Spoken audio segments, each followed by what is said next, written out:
Hey everyone, my name is Kayo and today we're going to be talking about our recent trip to Singapore. And I also went to the Nike employee store where I got this. Hey everybody, welcome to the show. Again, if you are enjoying our content, please do click on the thumbs up button and subscribe to our channel. If you can, please click the notification bell as well, as those things do really help us out a lot and allow us to continue to keep bringing you this content. I'm gonna jump right into the unboxing portion of our video. This is the Nike Drop Type, which I picked up in the Singapore employee store. We happened to be in Singapore in December for a number of events and a project that Honeycomb was working on over there. We had the privilege of going to the Nike store, or I should say I had the privilege of going to the Nike employee store for the first time. We don't really have one of those here in Manila, and the one in Singapore apparently is brand new and quite big.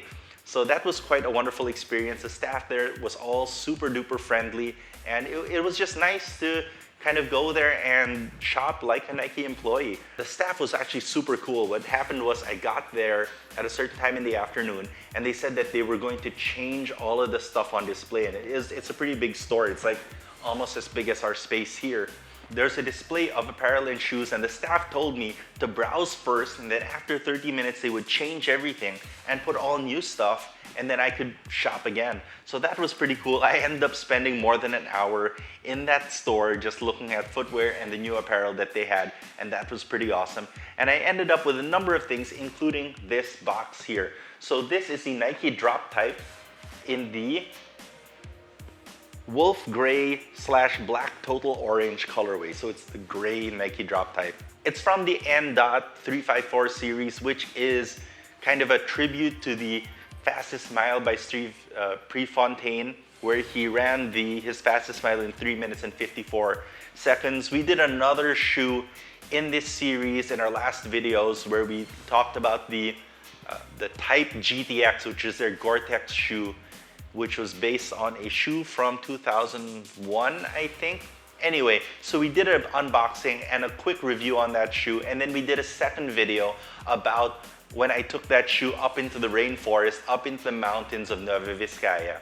And we took it into some mud, through some running streams, and it was moist and cold the whole time. So if you have not seen that video, please make sure to check that one out. But today we are going to talk about another shoe in the series. This is the Drop Type. Now the box is very much, I guess, Off-White inspired, deconstructed. It's very similar to those inside out boxes that Virgil Abloh was doing with the Off-White, the 10 collection. This one is not inside out. It's just brown and unbleached. You do have some cutting marks here. It says Nike. And when you open the box, there's a sticker on the top, and I'm going to read that to you. N.354 champions Nike's legacy of experimentation and innovation. N.354 is an unapologetic exploration to push the boundaries of design. N.354 is not a trend. N.354 is not conservative. N.354 is not scared. So yeah, I guess that's the philosophy of this pack or this line. You open it up, straightforward box, tissue paper is white, and here's the shoe. This is the Drop Type. Let's get the other one. And there's the other one. I should note that this also came with that same white note that the Type GTX came with attached to the shoe. I'm not going to read that anymore. If you want to know, you can go back and look at that one. But let's talk about the shoe right away. This shoe, it looks kind of like a skate shoe, kind of like a blazer. In fact, I have a blazer over here somewhere. This is the Nike Blazer. It's a very straightforward white with a black swoosh colorway. I really like this shoe. It is very comfortable, and it's interesting to note that this one does fit me true to size. But this one, I actually have to go a half size down. If you see kind of the details, they're kind of the same style of shoe. They're both low cut, casual sneakers. They both have that same blazer kind of skateboarding outsole, and they're both vulcanized, meaning that the sole of the shoe The outsole, the midsole is all held together by a rubber strip that goes all the way around, then it's pressed down in an iron. You can look that up on YouTube. There are videos of people doing this. It's a little bit like a baby shoe with this rubber tip on the toe. I think that that's there to maybe protect against the skateboard scratching or maybe people stepping on your toe. But it is a nice little detail that's unusual to this shoe that's not in this shoe. Again, I use different sizing, which means that I guess that this shoe is a bit wider than the Blazer. So again, I went with a 9 on this and a 9.5 as opposed to my 9.5 in the Blazer. I guess that means that even though these two are the same outsole and maybe even the same midsole, for some reason this one fits a little bit looser than this one. When I put on the 9.5, I thought it was too loose. Now let's talk about the details of this shoe. This is a casual shoe. It runs locally for 3,600 pesos, which I think is about 70 something or $80, which is a fantastic price. I think that this is a casual shoe that everyone should get. It's such a great price and it's such great style. It's kind of like a must-have in your wardrobe just because the price is so good and the design is so unique and clean and tight. And so it's so unusual to be able to use a word like clean when describing a shoe like this, because so much of it is deconstructed. You have, of course, the tongue with the exposed foam, very reminiscent again of those off-white vibes. The upper itself is made of a gray, the wolf gray nylon, except for certain sections like the eyelet section is made of this kind of like a synthetic felt or synthetic suede.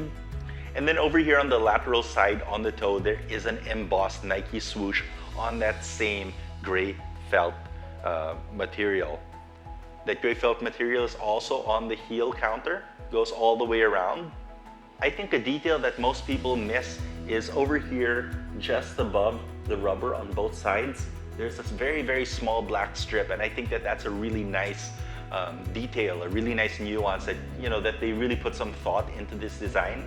Now that black strip is made of some sort of heavy canvas, very reminiscent of like the heavy canvas used in Carhartt jackets or hats or something. And then of course, kind of like the signature feature of the Drop Type is this kind of vulcanized strip of rubber that goes all the way around the shoe, all around the heel and to the back. You can see it's kind of misaligned here on the back.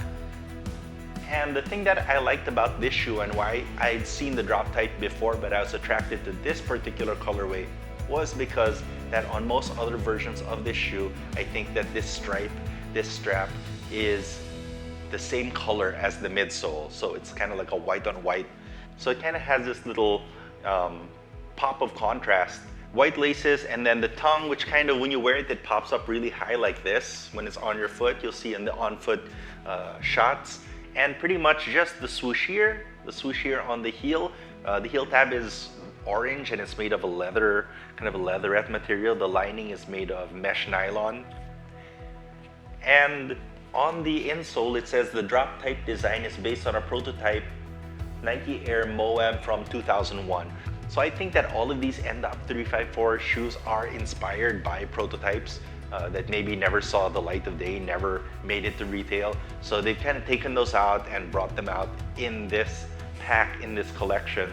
One of the things that I really like about this particular shoe is that it kind of shows how the influence of the collaborators, of the streetwear and fashion designers that Nike's been working with over the last couple years have kind of, trickled down, I guess. The design influences are now being seen in the regular general release shoes that Nike's coming out with. I mean, this is less than $100. This is cheaper than a Air Force One. But you still have that kind of Virgil Abloh feels with the deconstruction. You have that Carhartt feels with the use of materials, and then of course this misaligned vulcanized strip is very, very reminiscent of the Sacai collaboration with the Sacai Nike Blazer. So yeah, and that's really interesting because those are shoes that have all been very, very highly celebrated, very much hot, hype, in demand, and it's nice to see those fashions making their way down to the general release consumer line in a way that's affordable. So What do I think of this shoe? I think that this is a shoe that every guy and even lady should have in their arsenal, in their cupboard, because you can use it every day and still, you know, have style, have some semblance of heat or height, and you know, they're just clean. They're just clean. Yeah, so that's it for the Drop Type N.354 series Nike Drop Type shoe in wolf gray. I really like this shoe, and one of the things I really like about this particular model is that there's very, very minimal branding. It's just the swoosh on the front and the swoosh here. There's nothing on the midsole. There's no giant swoosh on the side, and it makes it very wearable, honestly. Like, as much as I love the brand and I love the swoosh, it's nice to have a shoe that kind of changes it up. So yeah, very cool. So yeah, again, thank you for joining us. We're taping here in our studio in Honeycomb Manila. I flipped the camera for this episode. Instead of shooting that way, which we usually shoot, or that way, which we shoot for Let's Coffee, I wanted to shoot this way and show you what's on the other side. This is soundproof glass, so that you can't hear the outside, but they can actually hear us and they can see inside. And I wanted to give you a picture of what was outside so that you can see that we're almost done setting up here. We have our furniture, we designed all of this, and we have, you know, some other art stuff that's all around here. So if you want to come visit us, we are actually already open. Please do come and visit. It's only 75 pesos per hour if you want to work here with high-speed dedicated fiber internet and bottomless coffee. And those of you who watch Let's Coffee or follow Daily Drink Mag on Instagram, you know we really do care and know a lot about our coffee, and the coffee's great. I'm biased, but objectively, I think it's fantastic. So yeah, if you want to come and visit us, please do. 75 per hour, and it's super duper conducive to work and to creativity. We have a lab, you can come check that out as well. So yeah, we are very, very close to our grand launch at the end of February. So we start opening it up to the public, and if you'd like to come and visit us, you are very much welcome. You do have to pay 75 pesos per hour, but it does include a lot of great coffee. It's bottomless specialty coffees, and you know, the Wi-Fi, but more than anything, the community and the company. It's nice to come here and be with other people, work with other people. We have a lot of board games, and we do play a lot of board games in our spare time. So yeah, now if you do want to come and visit us sooner than the grand opening, we do have a pre-heat event coming up on Feb 15. Rumor has it. So if you do want to go to that event, please make sure that you do like this page and you do subscribe, and then make sure you do follow me on Instagram so I can message you back, and then leave a comment below saying that you do want to go to that event, and we'll find a way to get you here, maybe give away a certain number of tickets. So yeah, that's about it. The best way to know about that, of course, follow me on Instagram. I'm at Kayo Cosio. Follow Adjima Magazine on Instagram at Adjima Mag. And then of course, follow Honeycomb Manila at Honeycomb Manila on Instagram. And then that's the best way to find out about those upcoming events that we're having here. And make sure you stay tuned to all of our Instagrams to find out about that public art project that we did somewhere in Singapore. The clue is it's in Chinatown, and it's coming up soon. All right, thank you guys for watching. Peace.